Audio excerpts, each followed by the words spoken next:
अच्छा चलें जी, आगे पता चल गया उन्हें क्या। अच्छा जी, बताइएगा आज के इलेक्शन के हवाले से दोनों तरफ से ये कहा जा रहा है कि पर उम्मीद है आपके पास ओरिजिनल नंबर है, उनके पास कितने नंबर्स हैं, जरा बताइएगा इस बारे में। देखें जी, इस का जो इलेक्शन एक जबरदस्त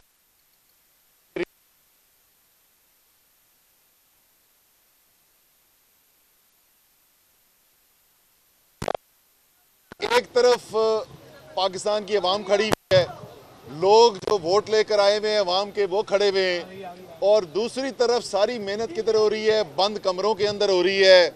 कहानियां आ रही हैं कि जी मजदा के ऊपर कैश रख के पहुंच गया शहर के अंदर, वो कह रहे हैं कि पता नहीं क्या सरप्राइज मिलेगी। तो हमारे नंबर जी कम से कम 186 जो शरीयत के चाहिए वो पूरे हैं, हो सकता है उससे 2-4 ज़्यादा ही हो जाएं। अभी पहुंचने वाले हैं, वहाँ से चलने वाले हैं इस वक्त तमाम MPs जो हैं, थोड़ी देर बाद यहाँ पे पहुँच जाएंगे और वाज़ेह हो जाएगी सूरत हाल। साहब ये बताइएगा, जरदारी साहब जिस मिशन पर लाहौर थे, क्या वो मिशन नाकाम हो चुका है या उन्हें कोई गारंटी दी गई है दिन दिन सूरत हाल की? आप बाखबर हैं तरीके से। देखिए जरदारी साहब की जो सियासत है ना, वो क्या कहते थे, एक जरदारी सब पे भारी। वो जो पाकिस्तानी पुरानी सियासत होती थी ना, जो ज़मीर फरोशी की, पैसे की बुनियाद के ऊपर सियासत खरीदने की, जमहूरियत खरीदने की, पाकिस्तान के कौम का मैंडेट खरीदने की, उस सियासत में वाकई में वो भारी होते थे। वो सियासत ख़त्म हो चुकी है, ये पाकिस्तान के अवाम की सियासत आ गई है। ये सियासत के अंदर बंद कमरे की साजिशें नहीं चलने वाली। अच्छा साहब ये बताइएगा कि अगर पंजाब में आज आपको जीत, वो मुतअद्दिद बार कह चुके हैं कि हम इनके लोग नहीं पहुंचने देंगे, 5 काम हो सकते हैं, 6 काम हो सकते हैं, क्या कहेंगे? सर ये उनकी ख्वाहिश ज़रूर हो सकती है। हालांकि कल जिस तरीके से राना सनाउल्लाह ने बात की थी, मैं कह रहा था उसको एक और तरीका सुनने का ये है कि वो पेशनगोई ये कर रहे हैं कि आज शायद हमजा को टोटल मिले कुल ही 50 वोट मिले। असद साहब ये बताइएगा अगर आज पंजाब में आज चलेगी या फिर तोड़ देंगे? अच्छा जी, ये बहुत सादा सा है जी। असेंबली चलेगी, पंजाब असेंबली चलेगी जब तक ये ओवरऑल निज़ाम चल रहा है। लेकिन जहां पर मुल्क आके खड़ा हुआ है, आज इस वक्त पता करें मार्केट के अंदर हो क्या रहा है, डॉलर मिल नहीं रहे, 235 237 की ट्रेड हो रहा है। जिस तरीके से जिस खतरनाक खाई के अंदर मईशत गिरती चली जा रही है और रोजाना नहीं हर घंटे सूरत हाल खराब हो रही है, ये निज़ाम नहीं चल सकता, इस निज़ाम ने गिरना है। अच्छा ये बताइएगा असद साहब ये बताइएगा कि अगर पंजाब के अंदर आज आपकी हुकूमत बन जाती है तो पावर शेयरिंग फार्मूला क्या तय हुआ है मुस्लिम काफ के साथ, और दूसरा ये बताएगा कि कौमी असम्बली के अंदर जो पोजीशन है नंबर 2 का फ़र्क है, किन जमातों का आप उस कमेटी में भी हैं, किन जमातों ने आपके साथ राब्ते करने शुरू कर दिए हैं कि यहाँ पे तब्दीली आती तो वहाँ पे भी तब्दीली लेंगे?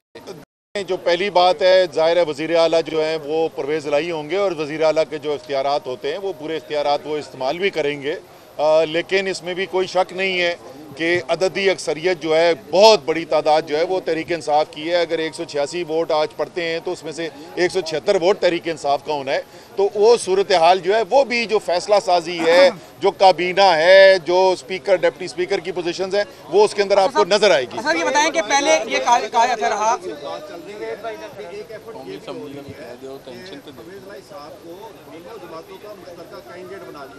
तो क्या पीटीआई सपोर्टेड परवेज इलाही के लिए आप मुस्लिम लीग नून की सपोर्ट एक्सेप्ट करेंगे? सर पाकिस्तान के वोटर की ये तौहीन होगी कि वो वोटर जो दुनिया की सबसे बड़ी ताकत के सामने भी खड़ा होने के लिए तैयार हो गया है और इस जद्दोजहद से आया है, उसने टीयर गैस खाई है, उसने शेलिंग बर्दाश्त की है, हज़ारों की तादाद में हरासतें हुई हैं, लेकिन वो हक के लिए खड़ा रहा है।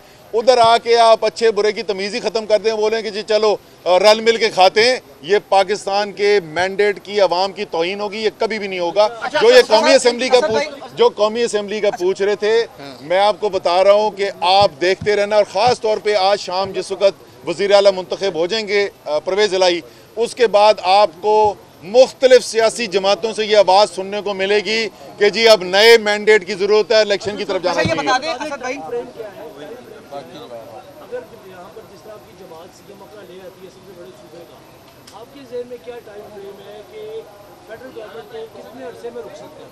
देखिए उसकी एक बात तो ये इससे मुतय्यन होगी कि आप जिस तरह मैं पहले भी बोल चुका हूँ कि इंशाल्लाह ताला आज शाम जब इलेक्ट हो जाएंगे परवेज़ इलाही, तो पंजाब गिलगित बल्तिस्तान आज़ाद कश्मीर तहरीक इंसाफ का, सिंध पीपल्स पार्टी का, बलूचिस्तान अवामी पार्टी के पास बलूचिस्तान, इस्लामाबाद में बच गए। शहबाज शरीफ इस्लामाबाद के तीनों MNA इस्लाम तहरीक इंसाफ के, इस्लामाबाद भी तहरीक इंसाफ था, तो उन्होंने कोई 5 करोड़ रुपए खर्च करके वज़ीर आज़म हाउस में स्विमिंग पूल बेहतर किया है।